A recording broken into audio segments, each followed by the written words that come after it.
자, 안녕하세요. 저는 이제 해커스 공무원의 곽후근 강사이고요. 전산직 담당하고 있습니다. 그래서 오늘 이제 할 내용은 이제 커리큘럼에 대해서, 1년 커리큘럼에 대해서 말씀드릴 거고, 일단 저랑 개인적인 소통을 하고 싶으시면 여기 이제 메일이 있거든요. 메일을 보내셔도 되고, 아니면 이제 해커스 공무원 웹페이지에 게시판에 올리셔도 되고, 그렇게 이해하시면 되고요. Q&A 올리시거나 아니면은 메일로 소통을 하시면 괜찮을 것 같습니다. 진행하도록 할게요. 정보보로는 우리가 강사마다 좀 다르긴 한데 저 같은 경우에는 8개 파트로 나눠요. 8개 파트로 나눠가지고 여기 보시면은 뭐 네트워크 보안, 암호화, 그 다음에 시스템 보안, 관리 체계, 접근 제어, 어플리케이션 보안, 그 다음에 개요, 관련 법규 쪽으로 정리를 좀 하고 있어요. 정리를 하고 있다라는 거고. 그래서 네트워크 보안은 네트워크상에서 발생하는 보안이에요. 네트워크에서 발생하는 보안 문제를 다루고 있고, 시스템 보안은 컴퓨터 시스템에서 발생하는 보안을 다루고 있어요.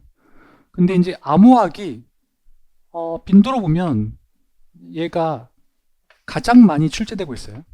가장 많이 출제되고 있는데 뭐 암호화, 복호화, 해싱, 얘는 MAC는 인증 같은 거, 전자서명, 디지털 서명, 그 다음에 PKI, 공인인증서 같은 것들을 우리가 다루면서 배우게 될 예정이고, 그 다음에 보면은 관리 체계는 옛날에 ISMS랑 PIMS가 따로 있었는데 지금은 합쳐졌죠. 그래서 ISMS-P로 되어 있고, 위험 관리 그런 것들을 배우게 될 건데, 시험 문제가 관리 체계에서 조금 어렵게 나와요. 왜냐하면 그 ISMS-P의 겉에 있는 문제가 이제 나왔었는데 지금은 이제 안에 있는 문제들, 좀 이제 깊숙한 문제들이 나오기 시작하거든요. 조심을 좀 하셔야 되시고, 그래서 어떻게 그거를 해결할 건지를 제가 수업 시간에 알려드릴 거고, 그 다음에 접근 제어는 뭐 어떤 사람이 어떤 파일에 접근하려고 할 때 방법이 여러 개 있는데 뭐 MAC, DAC, RBAC, ABAC 등이 있는데 그런 접근 제어 방법들에 대해서 강의를 할 예정이고요. 그 다음에 어플리케이션 보안의 어플리케이션, 웹 어플리케이션, 데이터베이스 어플리케이션, 이메일 어플리케이션, 전자상거래 어플리케이션 관련된 보안을 다룰 예정이고요. 그 다음에 개요는 뭐 CIA, AVT가 있는데 CIA는 뭐 기밀성, 무결성, 가용성 그런 거에 대해서 다룰 거고, 그 다음에 AVT는 자산, 취약점, 위협 그런 거에 대해서 다룰 거고, 적극적, 소극적 공격 같은 것들을 정리를 좀 할 거예요. 그렇게 이해하시면 되고, 그 다음에 관련 법규를 보면 정보통신망법이나 개인정보보호법이나 여러 가지 법규를 다룰 건데 시험 문제가 가장 많이 나오는 거는 개인정보보호법이에요. 이거를 우리가 주되게 거의 50% 이상을 개인정보보호법에 할당을 해가지고 강의를 진행할 것이다라고 우리가 이해하시면 될 것 같아요. 그렇게 이해하시면 되고, 수업을 어떻게 진행합니까? 라고 이제 말씀을 드리면 일단 PPT를 중심으로 진행이 돼요. PPT로 중심이 되고 단원별로 강의를 진행하고 있어요. 단원별이라는 거는 그 모든 과목을 소단원으로 나눠가지고 단원별로 강의를 진행하고 있고요.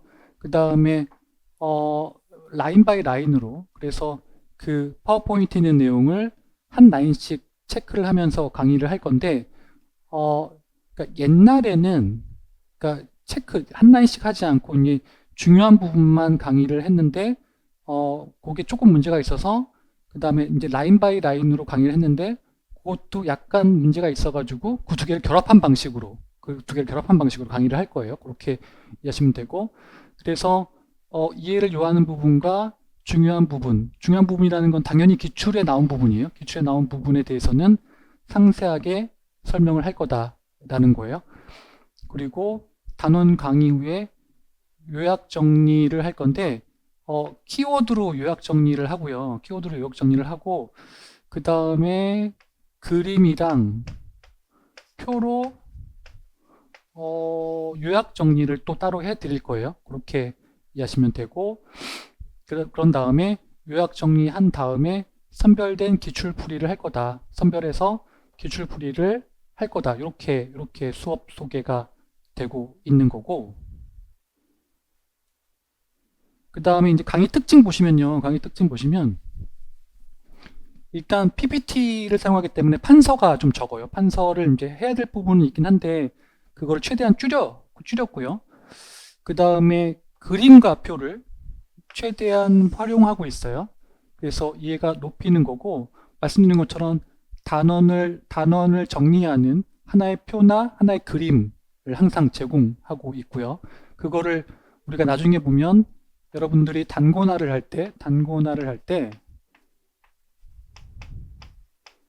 사용하시면 될 것 같고, 그 다음에 두 문자 이용하거나 키워드에 기반한 정리를 하는데, 두 문자는 예를 들어서 어떤 내용이 있으면 그 내용에 있는 앞에 글자를 이용해 가지고 암기법을 활용하는데, 제 수업에서도 몇 번 두 문자가 나와요. 그래서 거의 대부분이 두 문자 이용한다고 이해하시면 될 것 같고, 그 다음에 키워드에 기반한 정리 및 암기법이라고 되어 있는데, 키워드는 뭐냐면 예를 들어서 어떤 내용이 이제 몇 줄이 있으면 거기에서 키워드는 한 개나 두 개일 거잖아요.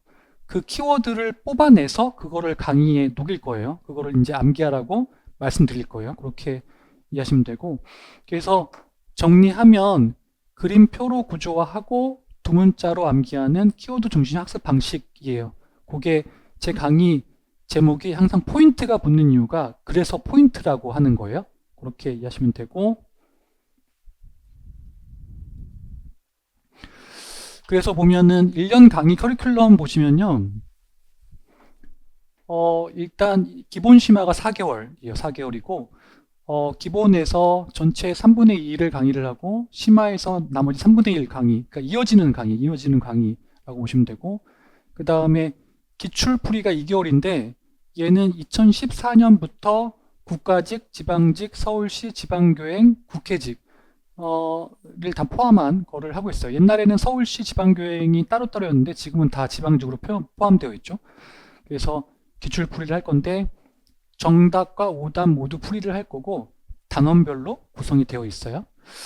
그리고 이제 단원풀이는 뭐냐면 2개월인데 내가 이제 새로 만든 문제를 단원별로 풀이를 할 건데, 그러니까 새로 만든 문제라는 건 제가 만든 거예요. 제가 만든 건데 뭘 포함하고 있는 거냐면 타기출이라는 거는 그러니까 국가직, 지방직, 서울시, 지방교행, 국회직이 아닌 다른 기출에 있는 문제에서 우리가 배운 걸로 풀 수 없는 문제들을 좀 차용해서 응용해가지고 문제를 낼 거예요.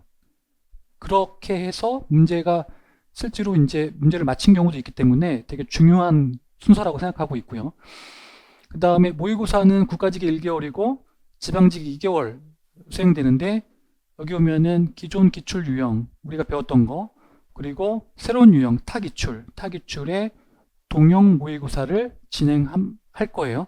근데 타기출 같은 경우에 제가 왜냐하면 이제 기출이 서로 활용하기 때문에 여기 나왔던 게 저기 나오고 7급에 나왔던 게 나오고 다른 기출에 나왔던 게 나오기도 하거든요. 서로 섞이거든요. 그래서 되도록이면 많은 기출을 풀어보는 게 제일 유리한 거예요. 그래서 그렇게 이해하시면 될 것 같고,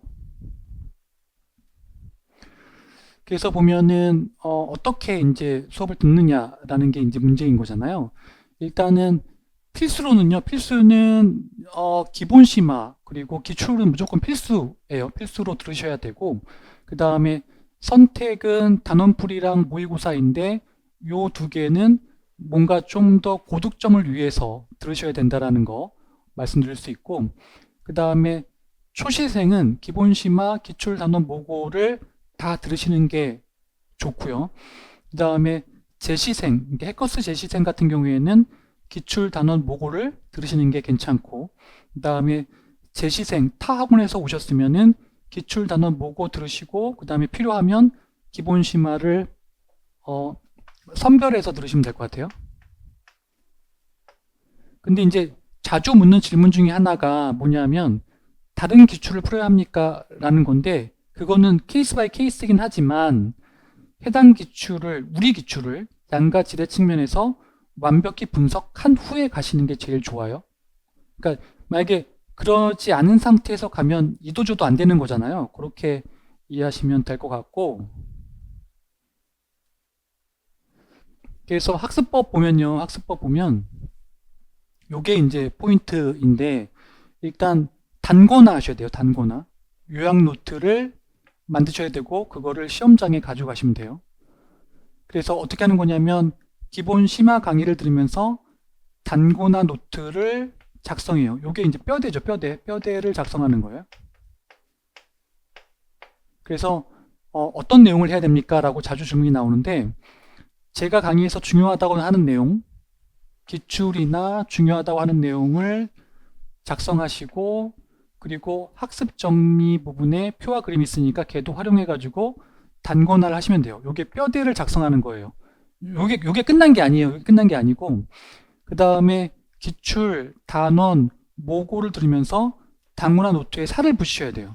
왜냐하면 단권화 내용 중에 기출, 단원, 모고에서 틀린 내용이 있을 거거든요. 그 틀린 내용을 체크한 다음에 거기다가 살을 붙이셔야 돼요. 그러면 얘가 단권화 요약 노트 겸 오답 노트까지 같이 가져가는 거예요.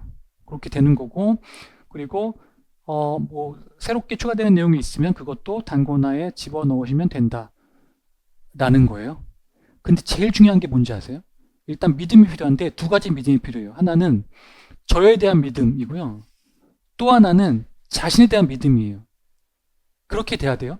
그래서 여기 보면 강사에 대한 믿음이라는 건 뭐냐면 뭐 이해가 되지 않습니다. 어렵습니다. 라고 하면 이거는 당연히 처음은 어렵죠. 당연히 어렵죠. 어려우니까 회독으로 해결이 되는 거고요. 그리고 다른 강사하고 이렇게 비교할 수도 있는 거잖아요. 근데 그럴 필요가 없는 게 누가 해당 내용을 누가 전산직 과목을 잘 이해하고 있는가 그거는 금세 판가름이 나요. 예를 들어서 서브넷 문제가 있었는데 그 서브넷 문제에 대해서 그 몇 년 전에 나왔던 서브넷 문제가 있었는데 그 문제를 푸는 방식에 대해서 그 유튜브에 그 해설 강의들이 올라와 있잖아요. 그걸 비교해 보세요. 그러면 누가 그나마 잘 이해할 수 있고 제대로 이해하고 있는가를 판단하시면 되는 거예요. 그 강사의 강의를 들으시면 되는 거죠. 그렇게 이해하시면 된다라는 거고 그래서 여기 보면은 이제 합격 수기 같은 것들이 좀 이렇게 많이 올라왔을 텐데 여러분들 그 강의 선택할 때 당연히 합격 수기 보고 하셔야 돼요. 합격 수기가 많이 올라와 있는 강의가 제일 좋은 강의예요. 합격 수기 여기 보면 해커스 같은 경우에 해커스 게시판에 해커스 보면 합격 수기 있고 거기에서 그 이름으로 검색하시면 합격 수기가 쭉 뜨거든요. 그렇게 이해하시면 되는데 거기서 초창기에 올라와 있는 두 개 합격 수기만 갖고 왔는데 여기 보면은 처음에 보면 기존 강의가 맞지 않아 저의 커리를 변경했는데 기본의 중요성 잡아준 최고의 선택이었다라고 설명을 하고 있고 그 다음에 방대한 전공 속에서 흔들리던 기본을 탄탄히 잡아주며 올바른 학습 방향을 제시해줬다. 이 친구는 질문이 되게 많았어요.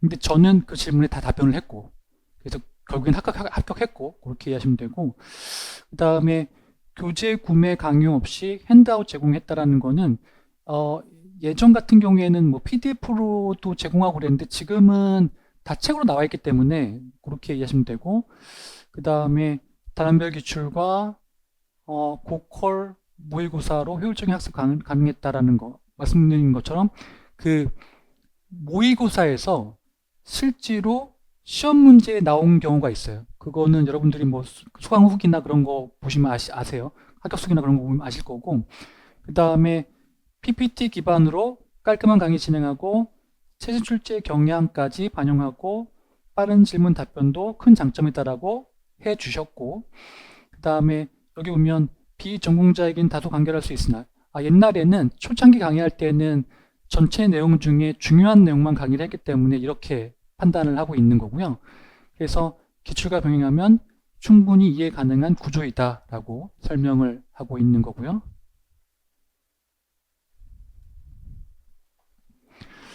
그 다음에 두 번째 합격 후기는 이 친구는 좀 애정이 가는 게 저랑 이렇게 어려울 때 전화 통화도 많이 하고 막 힘든 거를 서로 이렇게 잡아주고 막 그런 친구거든요. 그런 친구인데 여기 보면은 가장 애정이 가는 과목이었고 노량진에서 교수님의 응원 덕분에 힘을 많이 얻었다라고 말씀해 주시고 계시고, 그래서 이해 안 되는 부분을 다양한 방식으로, 그러니까 다양한 방식이라는 거는 그러니까 이 친구가 어떤 질문을 했는데 그 질문을 A라고 설명을 했더니 잘 이해를 못하는 거예요. 그래서 B로 설명했더니 조금 이해가 돼서 뭐 C도 설명을 하고 이런 식으로 설명을 했거든요. 그렇게 이해하시면 되고, 그래서 설명해 주려는 열정이 매우 인상적이었고, 그리고 수험생 입장에서 최대한 쉽게 이해시키려는 노력이 좀 큰 장점이었다라고 얘기해 주시고 계시고, 그리고 처음 비전공자는 처음에 어렵게 느낄 수 있지만, 이거는 제 수업뿐만 아니라 모든 수업이 마찬가지예요. 비전공자는 처음에 어려울 수밖에 없어요.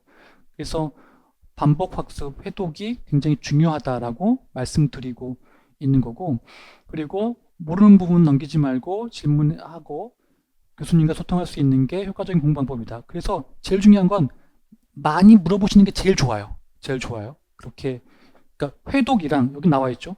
회독이랑 많이 물어보는 게 제일 좋아요. 제일 좋아요. 제일 좋다라는 거고.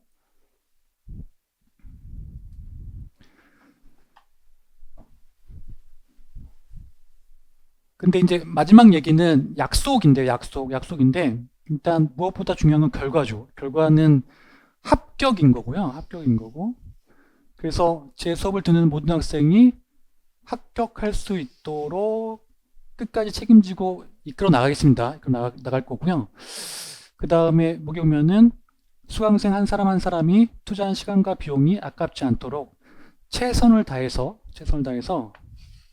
강의를 준비하고 개선해 나가겠습니다. 그래서 뭐 Q&A 뭐 답변하는 거, 이메일 답변하는 거, 그 다음에 강의 열심히 준비하는 거, 그리고 고콜 모의고사 준비하는 그런 것들 다 포함하는 내용이에요. 그렇게 이해하시면 되고, 그래서 여러분의 합격 제가 함께 만들겠습니다. 여기서 이렇게 되는 거고요. 그래서 커리큘럼 강의를 마치도록 하겠습니다. 수고하셨습니다.